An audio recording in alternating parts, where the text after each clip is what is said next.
நாட்டில் இரண்டாம் கட்டமாக 13 மாநிலங்களில் 88 தொகுதிகளில் நடைபெற்ற மக்களவை தேர்தலில் 63.50% வாக்குகள் பதிவானதாக தேர்தல் ஆணையம் தகவல் தெரிவித்திருக்கிறது. அதிகபட்சமாக திரிபுராவில் 79.46% வாக்குகளும், குறைந்தபட்சமாக உத்தரப்பிரதேசத்தில் 54.85% வாக்குகளும் பதிவாகின.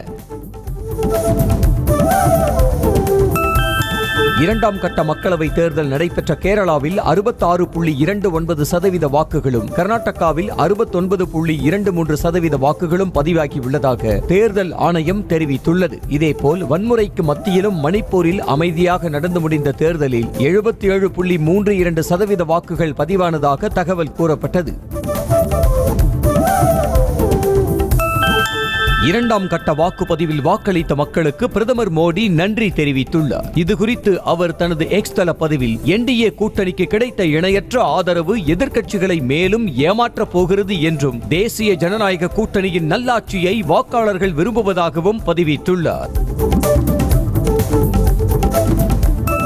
கேரளத்தில் இந்த முறை தேர்தல் முடிவுகள் சற்று வித்தியாசமாக இருக்கும் என காங்கிரஸ் மூத்த தலைவர் AK ஆண்டனியின் மகனும் பத்தனம்திட்டா தொகுதி பாஜக வேட்பாளருமான அனில் ஆண்டனி கணித்துள்ளார். மேலும் ஆளும் இடதுசாரி முன்னணி கூட்டணி ஆட்சிக்கு மிகப்பெரிய எதிர்ப்பு உள்ளதாகவும் கூறியுள்ளார்.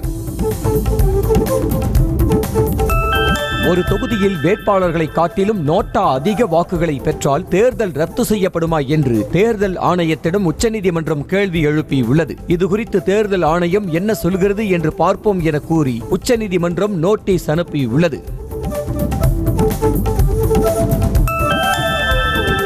நாட்டில் கொளுத்தும் வெயிலில் மக்கள் சித்திரவதை செய்யப்படுவது ஏன் என மமதா பானர்ஜி கேள்வி எழுப்பியுள்ளார். பிரச்சாரத்தின் போது பேசிய மமதா, தமிழ்நாட்டில் ஒரே கட்டமாக தேர்தல் நடத்தப்பட்ட நிலையில் 7 கட்டங்களாக தேர்தல் வைத்து மேற்கு வங்க மக்களை கொளுத்தும் வெயிலில் கொடுமைப்படுத்துவது ஏன் என வினவினார்.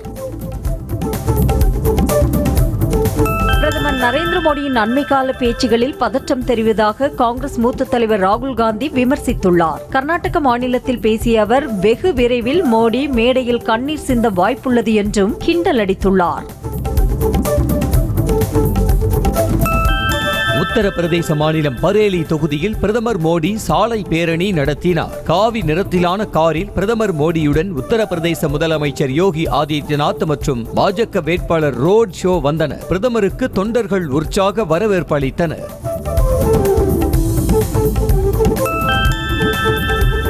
அமேதி, ரேபரேலி உள்ளிட்ட தொகுதிகளுக்கான வேட்பாளர்களை இறுதி செய்வதற்கான ஆலோசனை கூட்டத்தை காங்கிரஸ் கட்சி இன்று நடத்துகிறது. கடந்த முறை அமேதியில் ராகுல் போட்டியிட்டு தோல்வி அடைந்த நிலையில் மீண்டும் அவர் அங்கு களம் காணுவாரா என்ற எதிர்பார்ப்பு எழுந்திருக்கிறது. ரேபரேலியில் பிரியங்கா போட்டியிட உள்ளதாக கூறப்படுகிறது. குஜராத்தின் சூரத் தொகுதியில் வேட்புமனு நிராகரிக்கப்பட்ட காங்கிரஸ் வேட்பாளர் நீலேஷ் கும்பானி கட்சியிலிருந்து தற்காலிகமாக நீக்கப்பட்டுள்ளார். முறையாக வேட்புமனு தாக்கல் செய்யவில்லை என கூறி 6 ஆண்டுகளுக்கு நீக்கம் செய்து காங்கிரஸ் கட்சி நடவடிக்கை மேற்கொண்டுள்ளது. இந்தியா கூட்டணியின் தலைவர்களில் பாதி பேர் ஜெயிலில் இருப்பதாகவும் பாதி பேர் பெயிலில் இருப்பதாகவும் பாஜக தேசிய தலைவர் JP நட்டா விமர்சித்துள்ளார். கர்நாடகாவில் சாலை பேரணியில் பேசிய நட்டா, காங்கிரஸ், திமுக, திரிணாமுல் காங்கிரஸ், ராஷ்டிரிய ஜனதா தளம் ஆகிய கட்சிகளின் தலைவர்களை விமர்சித்தார்.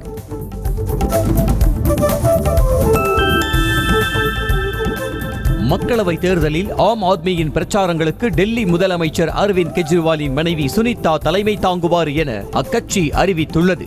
இன்று தனது தேர்தல் பரப்புரையை தொடங்கும் சுனிதா, கிழக்கு டெல்லி வேட்பாளர் குல்தீப் குமாரை ஆதரித்து ரோட் ஷோ மேற்கொள்ள உள்ளார். சிறையில் இருந்து கொண்டு முதலமைச்சர் பதவியிலிருந்து விலக மாட்டேன் என அடம் பிடிக்கும் அரவிந்த் கெஜ்ரிவாலுக்கு ஆட்சி அதிகாரம்தான் முக்கியம் என டெல்லி உயர்நீதிமன்றம் காட்டமாக தெரிவித்தது. பள்ளி குழந்தைகளுக்கு புத்தகம் விநியோகிக்கப்படாதது குறித்து டெல்லி ஆம் ஆத்மி அரசுக்கு எதிராக நீதிமன்றம் அடுக்கடுக்காக கேள்விகளை எழுப்பியது. அர்ஜுனா விருது பெற்ற துணை ராணுவ அதிகாரி பாலியல் துன்புறுத்தலில் ஈடுபட்டது உறுதி செய்யப்பட்டதால் மத்திய அரசு பணிநீக்க நோட்டீஸ் அனுப்பியுள்ளது. DIG ரேங்கில் பணியாற்றி வந்த கஜன் சிங் என்பவர் துணை ராணுவ படையில் பெண் பணியாளர்களை பாலியல் ரீதியாக துன்புறுத்தியதாக புகார் நிரூபணமானது. தலைநகர் டெல்லியின் பல்வேறு இடங்களில் திடீரென மழை பெய்தது. கோடை வெயில் மக்களை வாட்டி வதைத்து வரும் நேரத்தில் திடீரென மழை பெய்ததால் மக்கள் மகிழ்ச்சி அடைந்தனர். உத்தரப்பிரதேசத்தின் வீர் பகதூர் சிங் பூர்வாஞ்சல் பல்கலைக்கழக தேர்வில் ஜெய் ஸ்ரீராம் என எழுதி வைத்த மாணவர்கள் தேர்ச்சி பெற்ற விவகாரம் தொடர்பாக 2 பேராசிரியர்கள் சஸ்பெண்ட் செய்யப்பட்டனர். லஞ்சம் வாங்கிக் கொண்டு இந்த செயலை பேராசிரியர்கள் செய்ததாக கூறப்படுகிறது. தமிழ்நாட்டில் அதிகபட்சமாக ஈரோட்டில் 108 டிகிரி ஃபாரன்ஹீட் வெப்பம் பதிவானதாக சென்னை வானிலை ஆய்வு மையம் தெரிவித்துள்ளது. அதேபோல் திருப்பத்தூர், சேலத்தில் 107 டிகிரி ஃபாரன்ஹீட்டும் மற்றும் தருமபுரி, கரூர், பரமத்தியில் 106 டிகிரி ஃபாரன்ஹீட் என வெப்பம் பதிவாகியுள்ளது. தமிழக தலைமை தேர்தல் அதிகாரி சத்யபிரதா சாஹூ மாவட்ட தேர்தல் அதிகாரிகளுடன் ஆலோசனை நடத்தினார். சென்னையில் நடைபெற்ற கூட்டத்தில் வாக்கு எண்ணிக்கை மையங்களில் செய்ய வேண்டிய பணிகள் குறித்தும் அலுவலர்களுக்கு பயிற்சி அளிப்பது உள்ளிட்ட பல்வேறு விஷயங்கள் குறித்தும் ஆலோசிக்கப்பட்டது. தாம்பரம் ரயில் நிலையத்தில் 4 கோடி ரூபாய் பறிமுதல் செய்யப்பட்ட வழக்கினை சிபிசிஐடிக்கு மாற்றி டிஜிபி சங்கர் ஜிவால் உத்தரவிட்டுள்ளார். இந்த வழக்கு தொடர்பாக பாஜக எம்எல்ஏ நயினார் நாகேந்திரன் விசாரணைக்கு ஆஜராக சம்மன் அனுப்பியிருந்த நிலையில் சிபிசிஐடிக்கு மாற்றப்பட்டுள்ளது. முதலமைச்சர் மு.க. ஸ்டாலின், அமைச்சர் பொன்முடி ஆகியோருக்கு எதிரான வழக்கில் மனுதாரர் விளக்கமளிக்க சென்னை உயர்நீதிமன்றம் உத்தரவிட்டது. மேம்பால முறைகேடு தொடர்பான வழக்கை திரும்ப பெற்று சபாநாயகர் 20 ஆண்டுகளுக்கு முன்பு பிறப்பித்த உத்தரவை எதிர்த்து வழக்கு தொடர முடியுமா என விளக்கமளிக்க உத்தரவிடப்பட்டது. இலங்கை சிறையில் அடைக்கப்பட்டிருந்த ராமநாதபுரம் மாவட்டத்தைச் சேர்ந்த 24 மீனவர்கள் விடுவிக்கப்பட்டு விமானம் மூலம் சென்னை வந்தடைந்தனர். விமான நிலையத்தில் அவர்களை மீன்வளத்துறை அதிகாரிகள் மற்றும் பாஜக மீனவர் பிரிவு தலைவர் முனுசாமி ஆகியோர் சால்வை அணிவித்து வரவேற்று பேருந்து மூலம் சொந்த ஊருக்கு அனுப்பி வைத்தனர். மருத்துவ மேற்படிப்பை முடித்த பின்பு அரசு மருத்துவமனைகளில் பணியாற்ற மறுக்கும் மருத்துவர்களின் அணுகுமுறை பாராட்டத்தக்கதல்ல என சென்னை உயர்நீதிமன்றம் அதிருப்தி தெரிவித்துள்ளது. மேலும் கொரோனா காலத்தில் பணியாற்றியதை கணக்கில் எடுத்துக்கொண்டு பயிற்சி காலத்தில் கழிக்க வேண்டும் என்ற 3 மருத்துவர்களின் கோரிக்கை நிராகரிக்கப்பட்டது.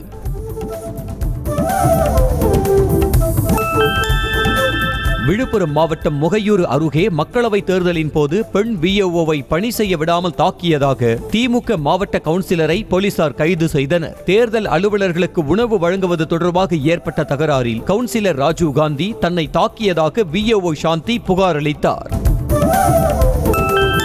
சென்னை காசிமேடு பகுதியில் ரவுடி வெட்டி கொல்லப்பட்ட வழக்கில் கைதான சிறுவன் போலீஸ் பிடியிலிருந்து தப்பி ஓடினான். ரவுடி தேசிங்கு கொலை வழக்கில் கைதான அந்த சிறுவனை புரைசைவாக்கத்தில் உள்ள சிறார் நீதிமன்றத்தில் ஆஜர்படுத்த அழைத்துச் சென்றபோது உதவி ஆய்வாளரை தள்ளிவிட்டு ஓடிவிட்டான். நீலகிரி மாவட்டம் கோத்தகிரிக்கு முக்கிய குடிநீர் ஆதாரமாக விளங்கும் ஈளாடா அணையில் நீர் இருப்பு குறைந்துள்ளதால் குடிநீர் தட்டுப்பாடு ஏற்படும் அபாயம் உள்ளது. ஏற்கனவே பல பகுதிகளில் லாரிகள் மூலம் குடிநீர் வாங்கி பயன்படுத்தி வருவதாக அப்பகுதி மக்கள் வேதனை தெரிவித்திருக்கின்றனர். சென்னையில் மாநகர போக்குவரத்து கழகம் சார்பாக இயக்கப்படும் பேருந்துகள் அட்டவணையில் உள்ள பேருந்து நிறுத்தங்களில் நிறுத்தாமல் சென்றால் 149 என்ற எண்ணிற்கு புகார் அளிக்கலாம் என தெரிவிக்கப்பட்டுள்ளது. பேருந்தின் வழித்தடம் எண் மற்றும் பதிவு எண் கொண்டு புகார் அளிக்கலாம் என அறிவுறுத்தப்பட்டுள்ளது. செங்கல்பட்டு மாவட்டம் ஆட்சி வளாகத்தில் அரசு மற்றும் தனியார் தொண்டு நிறுவனங்கள் சார்பில் திருநங்கைகள் மற்றும் இருளர்களுக்கு கட்டப்பட்ட வீடுகளில் ஏற்பட்ட விரிசல்களை சரி செய்யும் பணி நடைபெற்று வருகிறது. நியூஸ் தமிழ் செய்தி எதிரொலியாக அதிகாரிகள் நடவடிக்கை மேற்கொண்டுள்ளனர். சென்னை ஓட்டேரியில் கோவில் திருவிழாவில் மதுபோதையில் ரகளையில் ஈடுபட்டதோடு காவல் உதவி ஆய்வாளரை தாக்கிய நபரை போலீசார் கைது செய்தனர். ஓட்டேரி பகுதியைச் சேர்ந்த ஹரிக்குமார் என்பவர் புளியந்தோப்பு சரத்குமார் என்பவரை தாக்கியதோடு எஸ்ஐ உமாபதியையும் தகாத வார்த்தைகளால் திட்டி தாக்கியதாக கூறப்படுகிறது. பாளையங்கோட்டை காவல் நிலையத்திற்கு விசாரணைக்கு அழைத்து சகோதரர்கள் இருவரை தாக்கியதாக அளித்த புகாரின் பேரில் பாதிக்கப்பட்டவர்களுக்கு தலா 50,000 இழப்பீடு வழங்க மனித உரிமை ஆணையம் உத்தரவிட்டது. குடும்ப தகராறு புகார் தொடர்பாக விசாரணைக்கு சென்ற மாரிமுத்து, பேச்சுமுத்துக்குமாரை ஆய்வாளர் தில்லை நாகராஜன் தாக்கியதாக புகார் அளிக்கப்பட்டது.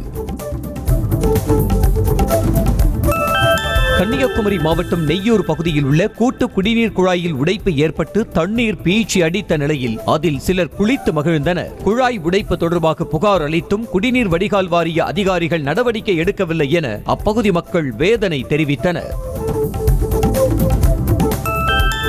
திருநெல்வேலியில் பேராசிரியர்களை தாக்கி நகை, பணம், ஏடிஎம் கார்டுகளை பறித்துச் சென்ற 3 பேரை போலீசார் தேடி வருகின்றனர். மனோன்மணியம் சுந்தரனார் பல்கலைக்கழகத்தில் பணிபுரிந்து வரும் ரமேஷ், ஜெனிதா ஆகியோரை இருசக்கர வாகனத்தில் வந்த கும்பல் கத்தியால் தாக்கியது.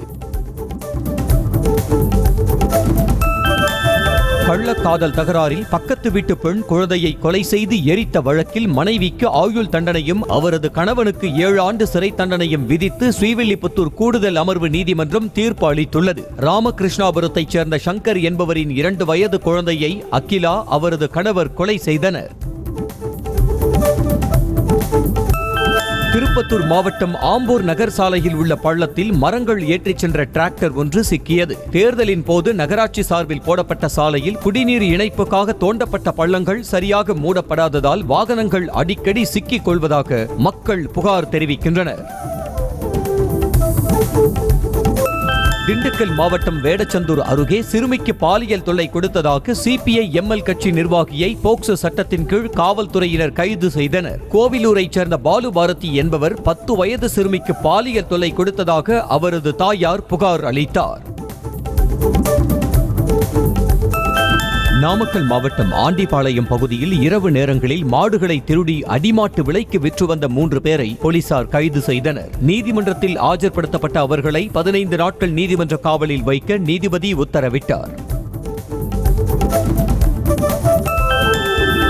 தூத்துக்குடி மாவட்டம் சாத்தான்குளம் அருகே இருசக்கர வாகனத்தை திருடிச் சென்ற மர்ம நபரை போலீசார் தேடி வருகின்றனர். பேய்க்குளத்தில் காமராஜர் சிலை அருகே நிறுத்தி வைத்திருந்த வாகனத்தை நள்ளிரவு நேரத்தில் திருடிச் செல்லும் சிசிடிவி காட்சி வெளியானது. நெல்லை மாவட்டம் நாங்குநேரி ஊருக்குள் வர மறுத்த அரசு பேருந்து நடத்துனரிடம் பயணிகள் போராடி பேருந்தை கொண்டு வந்த சம்பவம் அரங்கேறியுள்ளது. பழனியிலிருந்து நெல்லை செல்லும் பேருந்தில் கண்ணன், பார்வதிநாதன் ஆகியோர் ஏறி நாங்குநேரிக்கு டிக்கெட் கேட்டதற்கு ஊருக்குள் செல்லாது என நடத்துனர் கூறியதாக தெரிகிறது. மத்திய சிறைகளில் உள்ள கைதிகள் வழக்குகள் பற்றிய விவரங்களை தெரிந்து கொள்வதற்கு தமிழில் தொடுதிரை அமைக்கப்பட்டதற்கு உயர்நீதிமன்ற கிளை பாராட்டு தெரிவித்துள்ளது. விடுதலை தேதிக்கு பின்னரும் சட்டவிரோதமாக காவலில் வைக்கப்பட்ட மகனுக்கு இழப்பீடு கோரி தந்தை தாக்கல் செய்த மனு மீதான விசாரணையின் போது பாராட்டியுள்ளது. பாஞ்சாலங்குறிச்சியில் உள்ள வீரபாண்டிய கட்டபொம்மன் கோட்டையில் பணிபுரியும் ஊழியர் ஒருவர் குடிபோதையில் குப்பைகளை நுழைவாயில் முன்பு கொட்டி தீப்பற்ற வைக்க முயற்சிக்கும் வீடியோ வெளியாகியது. ஆபாசமாக பேசி அச்சுறுத்தும் வகையில் செயல்பட்ட ஊழியர் மீது நடவடிக்கை எடுக்க வேண்டும் என சுற்றுலா பயணிகள் கோரிக்கை விடுத்தனர். திருச்சி மாவட்டம் உத்தமனூர் ஊராட்சி மன்ற தலைவியின் மகனை அரிவாளால் வெட்டியதாக கார் ஓட்டுநரை போலீசார் கைது செய்தனர். நல்லம்மாளுடைய மகன் சுகுமாரிடம் குடிபோதையில் கார் ஓட்டுநர் தகராறு செய்ததாக கூறப்படுகிறது. சென்னை திருவொற்றியூரில் 30க்கும் மேற்பட்ட திருட்டு வழக்கில் தொடர்புடைய பைக் திருடனை சிசிடிவி காட்சியை வைத்து காவல்துறையினர் கைது செய்தனர். அடுக்குமாடி குடியிருப்பில் பைக்கை நிறுத்திவிட்டு தண்ணீர் கேன் போடச் சென்ற போது பைக் திருடு போனதாக தமிழ்ச்செல்வன் புகார் அளித்திருந்தார். திருவள்ளூர் மாவட்டம் திருத்தணி அருகே பள்ளி மாணவியிடம் பாலியல் சீண்டலில் ஈடுபட்ட தனியார் பேருந்து ஓட்டுநர் போக்சோ சட்டத்தில் கைது செய்யப்பட்டார். திருவண்ணாமலை மாவட்டம் எர்ணாமங்கலத்தைச் சேர்ந்த மோகன் என்ற அந்த நபர் மீது சிறுமியின் தாயார் கொடுத்த புகாரின் பேரில் போலீசார் நடவடிக்கை எடுத்தனர். சென்னை ஆர்கே நகரில் பட்ட பகலில் வீடு புகுந்து ரவுடி வெட்டி கொலை செய்யப்பட்டார். லொட்டை என்கிற ஆனந்தி என்ற அந்த ரவுடி வீட்டில் இருந்தபோது இருசக்கர வாகனங்களில் வந்த 8 பேர் கொண்ட கும்பல் வீட்டுக்குள் புகுந்து ஆனந்தை சரமாரியாக வெட்டிச் சென்றது. இவர் மீது பல்வேறு குற்ற வழக்குகள் நிலுவையில் உள்ளன. குற்ற வழக்குகள் தொடர்புடைய பைக்குகளின் விவரங்களை எளிதில் தெரிந்து கொள்ளும் வகையில் QR ஸ்டிக்கரை சிதம்பரம் காவல்துறையினர் ஒட்டியுள்ளனர். நகர காவல் நிலையத்தில் நிறுத்தி வைக்கப்பட்டுள்ள 100க்கும் மேற்பட்ட பைக்குகளுக்கு QR ஸ்டிக்கர் ஒட்டும் பணியில் காவலர்கள் ஈடுபட்டனர். புதுச்சேரியில் கோடை வெப்பத்தில் பணிபுரியும் காவலர்கள் மற்றும் துப்புரவு பணியாளர்களுக்கு இயற்கை குளிர்பானங்களை வழங்கும் சமூக ஆர்வலர் ஒருவர் அனைவரது கவனத்தையும் ஈர்த்துள்ளார். சமூக ஆர்வலர் அருண் தனது பைக்கில் நேரடியாக சென்று சர்பத், இளநீர், லெமன் ஜூஸ் உள்ளிட்ட பானங்களை வழங்கி வருகிறார்.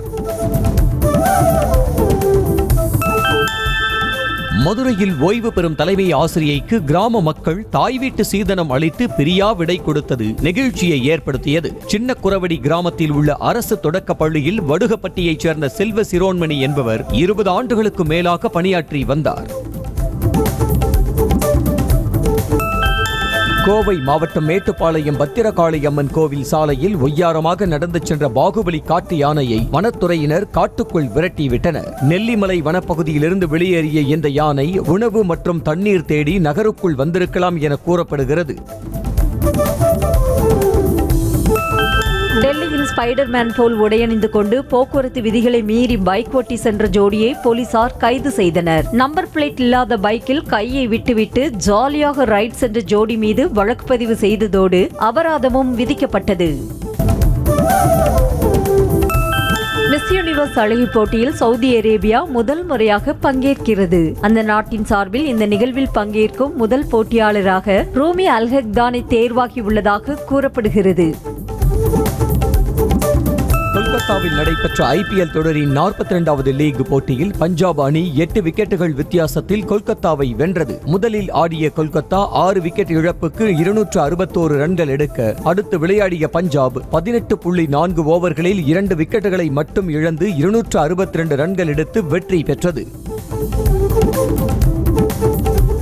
கொல்கத்தா அணிக்கு எதிரான IPL போட்டியில் பஞ்சாப் அணி வீரர் பாஸ்டோ சதம் விளாசினார். அதிரடி ஆட்டத்தை வெளிப்படுத்திய அவர் 45 பந்துகளில் சதம் விளாசினார். இதைப்போல அவருடன் ஜோடி சேர்ந்த சஷாங்க் சிங் கடைசி வரை ஆட்டமிழக்காமல் 28 பந்துகளில் 68 ரன்கள் குவித்தார். கைவிரலில் ஏற்பட்ட காயம் காரணமாகவே பஞ்சாப் அணிக்கு எதிரான ஆட்டத்தில் மிச்சல் ஸ்டார்க் பங்கேற்கவில்லை என கொல்கத்தா அணி கேப்டன் ஸ்ரேயஸ் ஐயர் விளக்கமளித்துள்ளார். மேலும் மிச்சலுக்கு பதிலாக துஷ்மந்த சமீரா அணியில் சேர்க்கப்பட்டதாகவும் கூறினார். IPL கிரிக்கெட் திருவிழாவில் இன்று 2 லீக் ஆட்டங்கள் நடைபெற உள்ளன. டெல்லியில் மாலை 3:30 மணிக்கு தொடங்கும் முதல் போட்டியில் டெல்லி கேபிட்டல்ஸ் மற்றும் மும்பை இந்தியன்ஸ் அணிகளும், லக்னோவில் இரவு 7:30 மணிக்கு தொடங்கும் மற்றொரு போட்டியில் லக்னோ ராஜஸ்தான் அணிகளும் பல பரீட்சை நடத்த உள்ளன. சென்னை சூப்பர் கிங்ஸ் அணியுடன் பல பரீட்சை மேற்கொள்வதற்காக ஹைதராபாத்தில் இருந்து விமானம் மூலம் சென்னை வந்தடைந்த சன்ரைசர்ஸ் ஹைதராபாத் அணி வீரர்களுக்கு ரசிகர்கள் வரவேற்பு அளித்தனர். சேப்பாக்கத்தில் உள்ள MA சிதம்பரம் மைதானத்தில் நாளை நடைபெறும் IPL போட்டியில் பங்கேற்க வருகை தந்தனர்.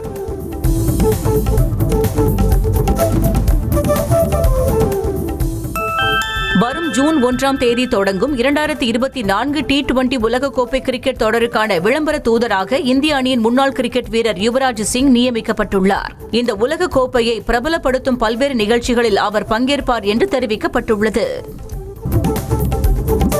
நடிகர் அரவிந்த் சாமியை ஐஸ்கிரீம் சாப்பிட விடாமல் ரசிகர்கள் சூழ்ந்து கொண்டு செல்ஃபி எடுத்து மகிழ்ந்தனர். சென்னை எக்ஸ்பிரஸ் அவென்யூ வணிக வளாகத்தில் அமைந்துள்ள ஐஸ்கிரீம் கடையினை அவர் குத்துவிளக்கு ஏற்றி திறந்து வைத்ததை தொடர்ந்து சிறுவர்கள் உள்ளிட்டோர் அவருடன் ஆர்வத்துடன் செல்ஃபி எடுத்துக் கொண்டனர்.